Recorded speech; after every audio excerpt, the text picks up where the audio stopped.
video is going to be a process video of my latest linocut reduction print. In case you don't know me, my name is Nicole. I am a linocut artist and illustrator based in Melbourne, Australia. I'm going to take you all the way through from transferring the image onto the lino block through to printing the final of 3 layers and pressing and additioning them at the end. First step with this project is to cut the lino block to shape. So I get out some lino and I measure it to size using a square to make sure that the corners are 90 degrees. And then using a Stanley knife, I cut through the block against a ruler to make sure that my lines are straight. And I just keep going over and over those lines until I break through the lino. It is quite thick and it takes a little bit to cut through, and then it has to cut through the Hessian backing on the back. For all of my prints, I use Battleship Grey linoleum, which is the standard lino that you can find in most art stores. The next step is that I need to trace my sketch and transfer it onto the block. So I use baking paper to do this because it's a budget dupe for tracing paper. And I secure it to my sketchbook using pins just because tape doesn't stick very well to the baking paper. And I want to make sure that it's nice and secure and doesn't move around while I'm tracing.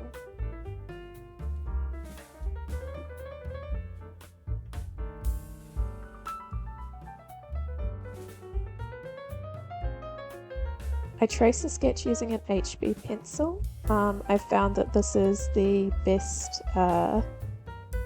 in-between stage of dark enough but not so smudgy that it smudges around. It doesn't get a clear transfer onto the block. I make sure that I go around all of the sketch and I mark out the corners just using a little right angle so I can line it up on the block easily.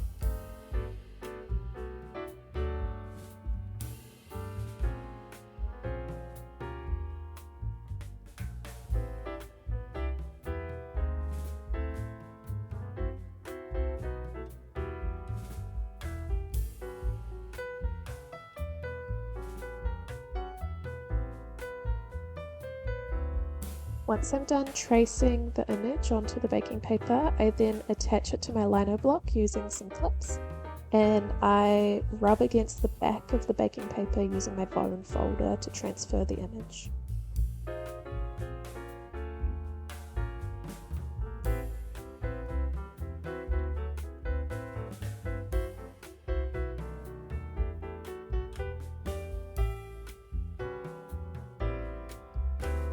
Once the image is transferred, I use a ballpoint pen to go over it on the block directly.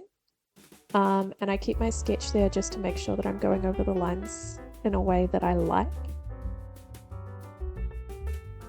The ballpoint pen doesn't wash off between printing layers, so I use oil inks and it remains through each layer and I can still see it as I'm carving each new layer, so that's why I use that specifically.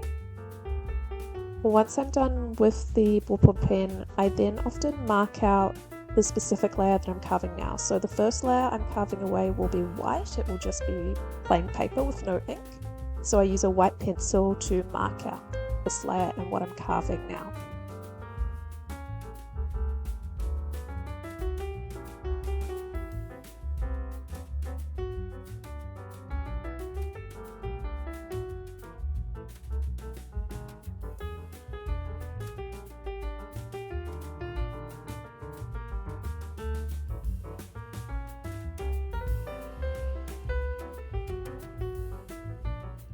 Before I start carving, I make sure I hone my tools just to keep them nice and sharp, and then I get started on carving. You'll notice that for the most part I'm carving away from my body and I keep my other fingers behind the tools so that I'm not at risk of cutting myself, although everyone who is a linocut printmaker I'm sure has cut themselves at some stage.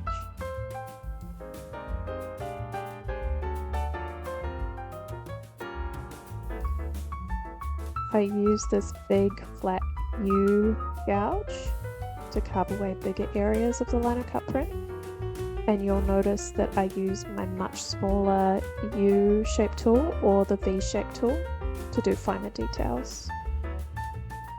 Probably this tool here, the U-shaped micro tool, is my most used tool.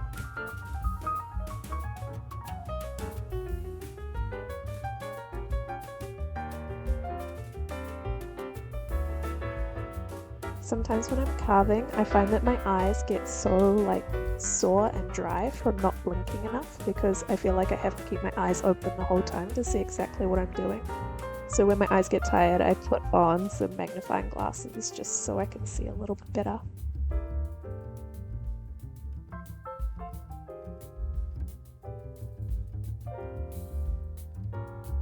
Doing very fine detail areas like faces, I find it's best to go in with my smallest U tool, and I just carve away little bits at a time and take it really slowly so I don't affect any of the details or make like a weird expression on the face.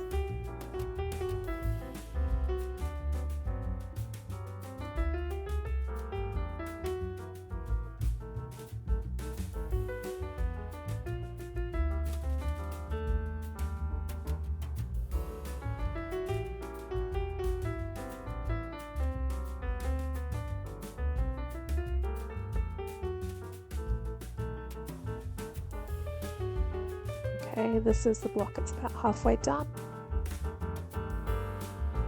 And this is me going back in to carve more the next day.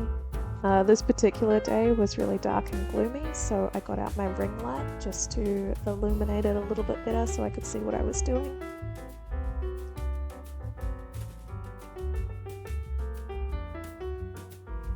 I often use a large paintbrush to clear away small bits of lino just to get them out of the way as I keep carving, and also to clean the block before I start printing so there's not little bits of lino getting stuck in my ink.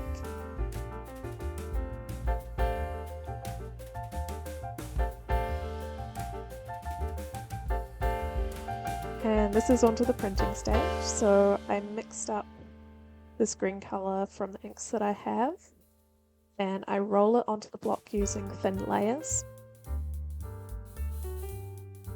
You'll see that I make several passes over the block, and I actually cut out some of this because I didn't want it to get boring, but it takes quite a while, especially the very first inking of the block, to get it evenly covered.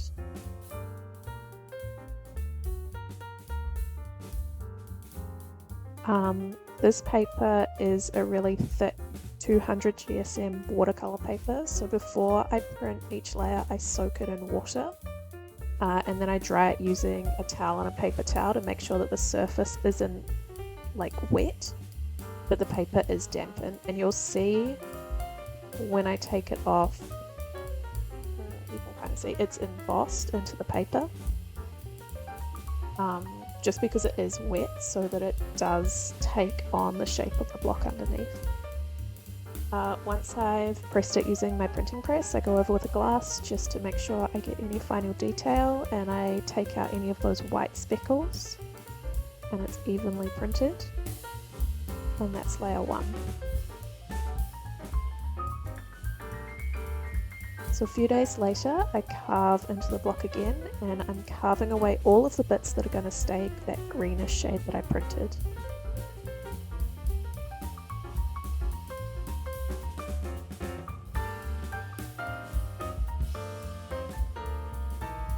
And then I'm rolling on the pink colour for layer 2.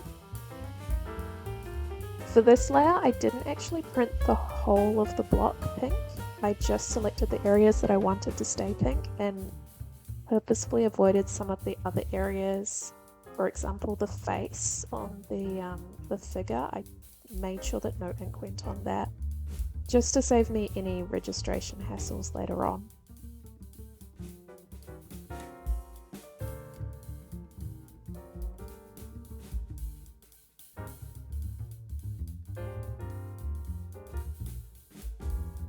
I get a lot of questions about my printing press.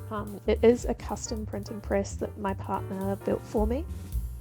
He is thinking about making some more, and maybe we can put them up for sale at some stage, but for now it is custom and this is the only one.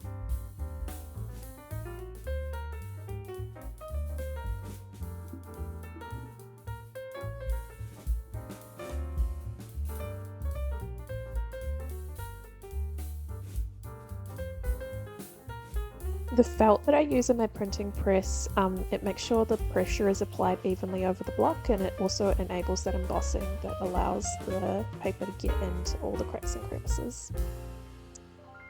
This is the third layer. I forgot to film the carving of it, but I did in between those two steps carve away all of the print that was going to remain pink. And also worth noting, between each layer there's about a week's drying time since I am using oil-based inks. The ink that I use is the Caligo Safe Wash ink, and it does take a little bit of time to dry, so each print probably takes me about a month all up to do.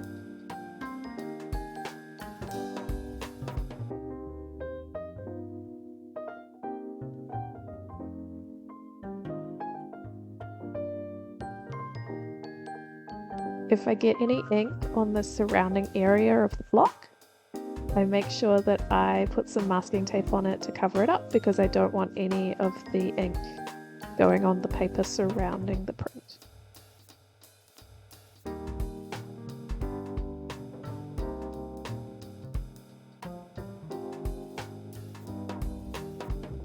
On my printing press, you'll see that there's some metal rulers that go along the top line and the left side of the print. This is what I use to register my blocks. So I make sure that the lino block, which is glued onto a piece of cardboard, is flush against both of those ruled lines, and then the paper goes in on top exactly flush as well, and that enables me to register the prints.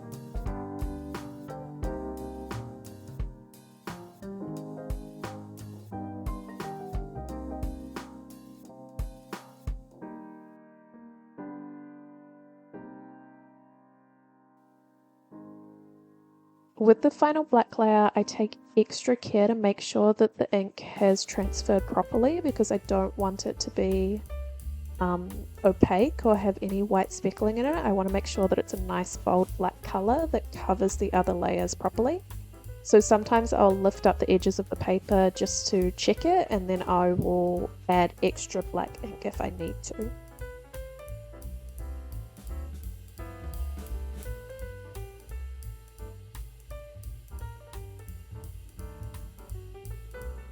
And that's the final product, all 3 layers printed. For drying, I use a like clothing drying rack, and I've just put some pegs on paper clips in order to hang my prints. And all that's left to do with this print is flatten it. I usually flatten it under a pile of like heavy things, books in my printing press, and some letterpress. And I leave it there for 1 to 2 weeks in order to make sure that the print is nice and flat, especially after I've soaked it, the paper, 3 different times during the printing process. I separate each of the prints using some plastic film that I got recycled.